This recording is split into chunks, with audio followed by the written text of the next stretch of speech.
Argyle's global box office opening barely makes a dent in Henry Cavill's huge budget. The global opening weekend of Argylle pales in relation to its enormous budget. The espionage film from Apple Original Films and filmmaker Matthew Vaughn, with a rumored $200 million budget, is purportedly a meta-adaptation of the real book of the same name by the mysterious, and maybe non-existent Ellie Conway. In the film, Bryce Dallas Howard plays Conway, who becomes embroiled in a global adventure after her spy fiction about Agent Argylle reveals unintentional, prescient knowledge into genuine espionage operations. According to Deadline, the Argylle box office is expected to reach $35 million in its first 3 days. This is enough to propel it to the top of the box office charts, but it barely scratches the surface of the film's massive budget. That number also makes it the lowest-grossing debut for one of Apple's recent movies at that budget level, trailing only Killers of the Flower Moon and Napoleon. This global opening weekend calls the financial prospects of the Argylle release into serious doubt.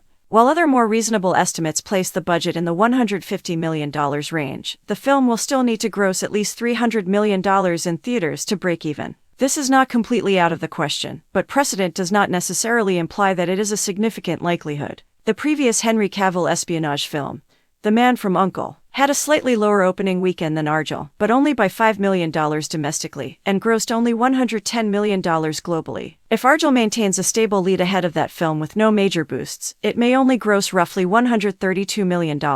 This appears to be a possibility, given that film's ensemble was nearly as star-studded as the Argylle cast, which included Dua Lipa, John Cena, Catherine O'Hara, Sam Rockwell, Ariana DeBose, and Samuel L. Jackson. Furthermore, here are two variables that could benefit Argylle in the long run. The first is its eventual streaming debut on Apple TV+, which might compensate for any theatrical shortcomings if it attracts users to the platform. The second factor is that large wide releases are few and far between until Dune Part 2 premieres in early March, implying that the espionage film could have slow burn success if it continues to draw viewers over the next several relatively quiet weekends.